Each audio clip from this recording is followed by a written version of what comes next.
Salut tout le monde, salut tonton, son SRX 8 est terminé. Il a donc retrouvé sa config d'origine qui fait que le SRX 8 est différent de la 811. Config que j'aime bien. On a plus de place sur le SRX 8 que sur Hot Bodies. Il y a un peu moins de techno quand même. Pour glisser un moteur de 74 là-dedans, c'est faisable, mais c'est chaud. Alors, nous avons reçu cet engin avec calipo gauche-droite, moteur à l'avant. Il est repassé donc moteur arrière, cardan arrière très court. Cerveau, platine, vario et moteur ensemble. Facile d'accès, très rapide aussi à démonter. Tu as 4 vis enlevées sous le dessous pour enlever cette partie, une vis ici pour sortir ton moteur, et hop, tu as toute l'électronique. Enfin, encore bien sûr les deux vis du couvercle ici pour sortir le récepteur. Tu te retrouves avec ton électronique posée à côté pour l'entretien, c'est vachement bien. Niveau équilibre aussi, on est très bien équilibré comme ça, c'est pas mal. On a, je vous l'ai dit, ça, cet engin, c'est un poids lourd. On a un vide, c'est-à-dire sans roue, avec l'électronique embarquée, sachant qu'on a ici le combo avec le moteur court, qui fait donc 100 grammes de moins qu'un moteur de 74 mm. On est à 2,9 kg. On est donc 150-180 grammes plus lourd que le Timasso dans les mêmes conditions. Si tu passes sur un moteur long, si tu arrives à la rentrée, forcément tu auras 100 grammes de plus, tu auras déjà 3 kg, donc sans avoir mis les roues ni la batterie. Savoir qu'il y a à peu près 400 grammes de roues. Si tu prends une batterie standard après 650 grammes de batterie, si tu prends une Super 8, tu peux t'en tirer à 500 grammes de batterie. Mais en gros, ça veut dire quoi? Ça veut dire que comme tous les buggy que nous avons fait dernièrement, que ce soit le Timasso, quand le Timasso, comme dit, il y avait le gros combo dedans, il avait encore la télémétrie à bord, Timasso, Techno, Oba Hyper VS, et les autres avant, on est entre 3,8 et 4 kg équipés, que ce soit 4 ou 6S. Il y a moyen peut-être de descendre encore un peu, de grappiller là et là et là. Mais honnêtement après, comme je l'ai dit souvent, avec la puissance qu'on a embarquée, avec l'autonomie qu'il est possible d'avoir avec les batteries actuelles, la chasse au gramme ne sert pas à grand chose. C'est utile la chasse au gramme quand on a un moteur trop faible, mais là c'est pas le cas. Perso, je suis pas du tout pour un moteur de 68 dans un engin de ce poids. Un moteur de 68 pour moi ça va être un engin de moins de 3,5 kg. Au-delà de 3,5 kg, il faut passer sur du 74 pour être à l'aise. Après, ça fait le travail, surtout que maintenant on a le mode turbo. Les moteurs, c'est vrai, sont plus puissants. Les 68 sont aussi puissants que les 74 qu'il y a 15 ans. Mais après, il faut aussi voir au niveau chauffe, niveau couple. Là pour l'instant, je t'ai mis une pignon de 16 puisqu'il y avait fourni de 14 et 16. Donc je t'ai mis une famille 16. Je pense qu'il faudra passer sur un 18 pour avoir une VMAX satisfaisante. Quoi qu'à voir après avec ce que tu vas faire au niveau des réglages du vario. Avec le mode turbo, il y a vraiment de quoi faire sur le circuit. Puisque je l'ai vu dernièrement sur le circuit du MVHS, on était sur le circuit tout terrain 1/8 et il s'avère que j'ai roulé en 4S avec un pignon de 14, il n'y a aucun endroit où tu arrives à exploiter pleinement la VMAX. Ne devrait pas de soucis. 1, 2, 3, pas hors de soucis. Le cerveau SRT, donc BH927R. Là, le vario est encore réglé en 6, je ne suis pas encore passé sur la programmation. Fonctionne à merveille, il est rapide, il est précis, il est puissant. Je t'ai réglé évidemment sur la Sandva les butées gauche-droite pour pas forcer. J'ai pas touché au dual rate, j'ai évidemment tout remis à zéro. J'ai réglé le subtrim pour qu'on soit ici bien droit au niveau de la direction. Ce sera à toi de régler encore un petit peu niveau de... Je te laisserai régler tes angles puisque tu maîtrises la chose, tu as déjà la version thermique, donc je te laisserai régler tes triangles supérieurs, enfin tes bielles supérieurs, tes bielles de direction pour le faire à ta sauce. La hauteur de caisse c'est pareil, pour l'instant moi j'ai débridé au niveau de la suspette. Les huiles, c'est pas trop mal. C'est vrai que c'est assez fin, mais dans ce genre de diff, parce que là on a des pignons qui sont assez petits, on a des dents, des petites dents ici à l'intérieur satellite planétaire. Et cette huile, malgré qu'elle paraît vraiment, là devant, donc il voulait de la 7000, on a de la 7000 au centre 5000 et à l'arrière 3000. C'est soyeux, c'est doux. On a le feeling d'avoir de la 10 ou 20 000 dans un gros diff de 1/8 type Sen, enfin MT, alors qu'on est relativement fluide. Donc tu verras toi l'utilisation si ça suffit ou pas, si tu n'as pas l'avant qui ballonne de trop ou autre. Moi je pense quand même qu'il faudra passer plutôt sur du 10 au centre. Mais ça c'est à toi de voir, c'est ton terrain aussi. Si tu pouvais nous dire à quoi sont dédiés ces pneus, si c'est pour vraiment de la piste d'âme à mort ou si c'est prévu moquette. Si c'est prévu moquette, moi ça me plaît. Je vais te les piquer, non je rigole. Tout ce que tu m'avais pas envoyé, c'est les écrous de roue, qu'on n'ait pas d'accrochage là-dessus. Il n'avait pas avec, j'ai vite mis les miens pour pouvoir le mettre sur les roues. Le C5, comme tu voulais. À propos de soudure, donc 2 adaptateurs pour ton X-Max. Perso, je te conseille de souder directement XT90 sur Tivario. Moi, je fais donc les adaptateurs que tu voulais. Un, c'est celui-ci à l'anti-spark. Tu branches donc toujours cette batterie en dernier pour éviter l'étincelle. Tu vas voir, ton VXL8 va t'aimer. Ça va lui faire du bien. Et si tu veux souder, bah, tu récupères les cosses, tu les soudes direct sur ton Vario et basta. Tu auras évidemment toutes les boîtes d'origine que tu m'as envoyées, le reste des pièces. Les vieilles pièces sont aussi embarquées, les vieux roulements, les vieilles vis, tout ça. J'ai pas utilisé beaucoup des vis du kit neuf, j'ai utilisé uniquement les vis qui étaient sous le dessous, puisque celle sur le dessous était encore intacte.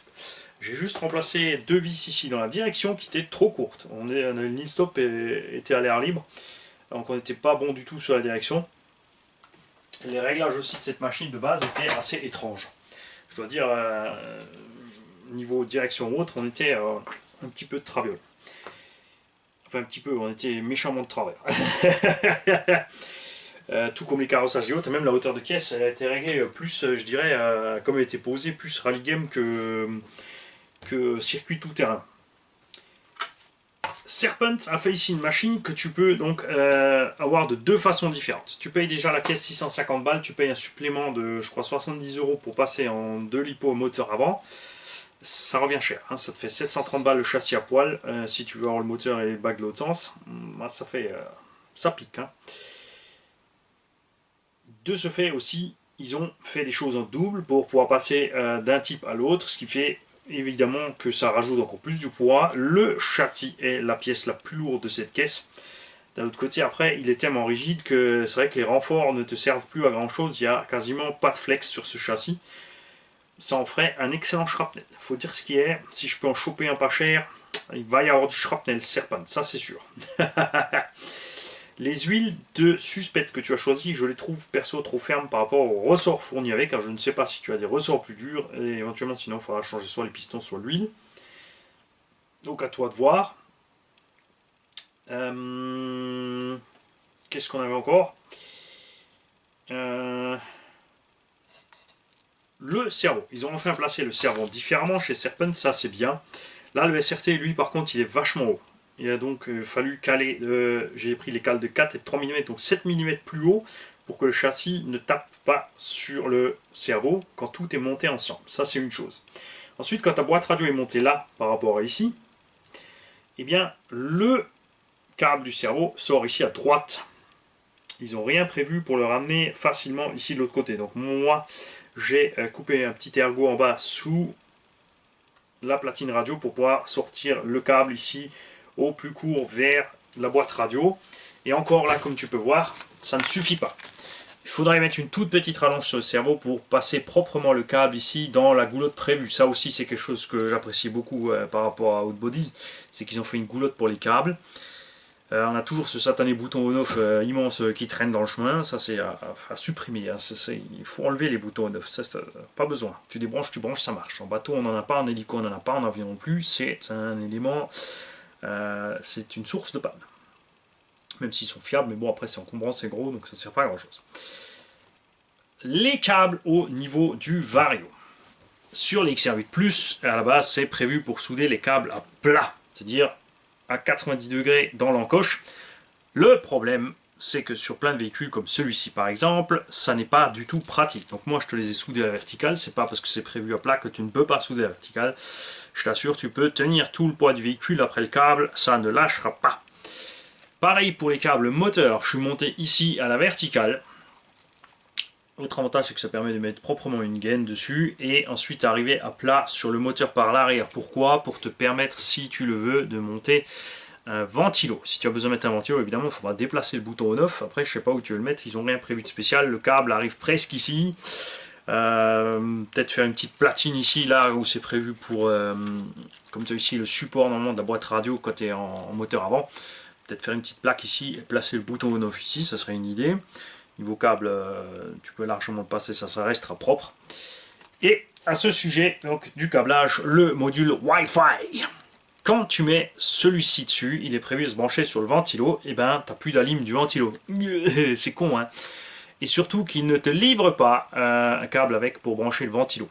Donc en fait t'as l'impression qu'ils ont prévu juste de brancher ça dessus, tu fais ton réglage, tu les branches, tu pars. Pour pas avoir de points en plus embarqués ou je ne sais pas, mais bon c'est pas vraiment utile.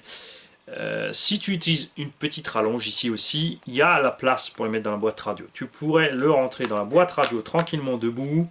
Petite rallonge pour arriver ici au branchement, petite rallonge du cerveau et tu aurais tous tes câbles proprement montés dans la goulotte.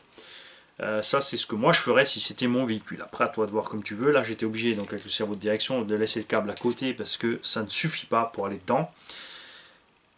Ça c'est pareil. Donc tu le branches, tu fais ton réglage, tu l'enlèves si tu veux. Et si tu veux le laisser, il faudra prévoir une petite rallonge, un petit câble. Là j'ai pas oublié de brancher le ventilo, je ne l'ai pas mis puisque je veux programmer rapidement le Vario sur les fonctions de base. Et par contre, je crois que j'ai oublié autre chose. Voyons voir ça. Yes, regarde, j'avais pas sécurisé les axes de la suspension avant, tu vois, ça m'est revenu. Ça c'est quelque chose que je fais systématiquement quand j'ai fini un travail, je me repasse en tête tous les éléments du montage que j'ai fait. Et s'il y en a un que j'ai oublié et que j'ai un doute, eh bien, je vérifie sur le véhicule, tu vois, là j'étais pas sûr pour cela. Et bingo. Pas livré dans le kit de vis aussi les 36 000 petites vis ici pour les plaquettes en plastique. J'ai dû en changer une ou deux parce que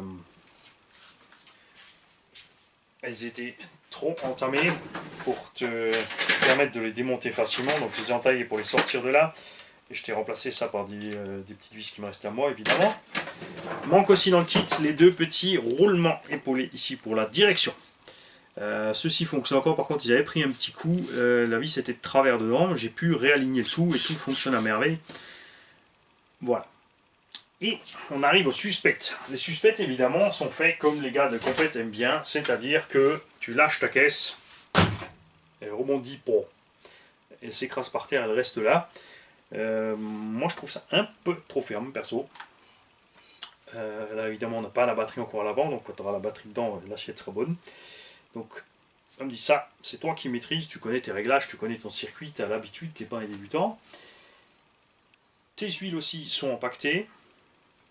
Donc à ta demande de la 500 devant, de la 600 derrière, donc la 500 tu m'en avais pas envoyé, je t'en ai mis dedans. Et on avait dit donc 7000, 5000, 3000. Et ce qui manquait donc la 3000, mais la 3000 j'en ai puisque je m'en sers dans les suspensions des GT à l'avant et dans les 1/5e. Il est raboté sous le dessous parce qu'il a roulé vraiment bas ce machin, sinon il serait en bien meilleur état. Après à l'intérieur et le dessus des triangles, tout ça c'est propre. On a fatalement, comme ça arrive souvent en buggy 1/8, les dessus des capuchons d'amorto avant qui sont râpés un tout petit peu la tourelle. Sinon l'ensemble est en bon état, on n'a pas d'usure au niveau des cardans, des axes, les roulements ont dû être changés. Fort probable que ce véhicule a vu l'eau, pas pour l'utilisation, d'après ce que j'ai vu en trace. Par contre, il avait vu l'eau pour le nettoyage. En parlant de traces, sur la vidéo précédente, je parlais des petites rondelles de calage entre l'hexagone et le roulement. Elles n'y étaient pas parce qu'il n'y a pas la place. Je pense que c'est seulement possible quand tu n'as pas les soufflets dessus et quand tu n'as pas la petite bague, parce que la bague qui tient le soufflet est devant la tête de cardan. Tu perds donc cet espace, ce qui fait que tu n'as plus de place au début pour mettre même pas 0,1 mm. Si tu mets 0,1, tu forces déjà un peu sur les roulements, c'est pas bon. Donc tu n'as pas d'autre choix que de le monter sans. Ce dont je ne suis pas fan non plus par contre sur ce SRX8, c'est la modification, regarde, des angles de train avant. Quand tu es en plein débattement, tu changes, tu as tes angles de suspect quand même. Enfin, tu prends de l'ouverture à bord quand tu es en plein débattement. Évidemment, toi, tu ne rouleras pas avec autant de débattement. Je pense que tu vas rouler par là. Et donc, ça ira. Il n'y a pas de souci. Et bah, comme toujours, on attend ton retour de tes nouvelles pour nous dire si tu es content du travail, ce que tu as fait ou non au niveau réglage, ce que tu as modifié. Comme tu as la version thermique, ce serait vachement sympa que tu aies aussi la différence d'impression donc au niveau des réglages entre ce qu'ils préconisent donc pour le brushless et le thermique, et évidemment à ton niveau, au niveau des sensations de pilotage, ce que tu aimes ou pas au thermique, au brushless. Il y a toujours des choses qu'on aime sur une caisse ou l'autre, qu'on n'aime pas sur la suivante. Donc toi tu as l'opportunité, tu roules avec thermique et brushless, ce serait vachement sympa que tu nous dises donc, que tu nous donnes tes retours, ton impression sur ce qui est histoire de VMAX, reprise, ce qui est plus sympa avec le thermique. Moi perso je pense pas. L'avantage du thermique, c'est notamment au niveau du freinage, où tu peux avoir un réglage différent du freinage à l'avant, à l'arrière. Ça, tu peux pas en brushless. L'avantage du brushless, c'est que ton freinage reste sur toute la durée du pack le même. Froid ou chaud, tu as toujours le même freinage avec des plaquettes de frein. Tu auras un freinage différent chaud à froid avec la saleté ou la graisse, ce que tu n'auras jamais en brushless. Puis voilà. Rien de plus, et s'il y a quelque chose de plus, je te le rajouterai après, c'est que j'aurais oublié. De toute façon,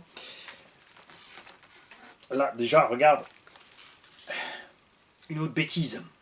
J'ai pas fait gaffe quand j'ai mis les vis de la boîte radio, j'ai utilisé les mêmes qui étaient montées à l'avant, tu vois, et comme le filetage dans le châssis, on sort ici. Je ne vais pas aller m'amuser à disquer, évidemment, je vais ouvrir la boîte radio, je vais te changer cette vis, je vais encore rapidement faire la mise à jour du Vario, et ensuite, tout ça va venir chez toi.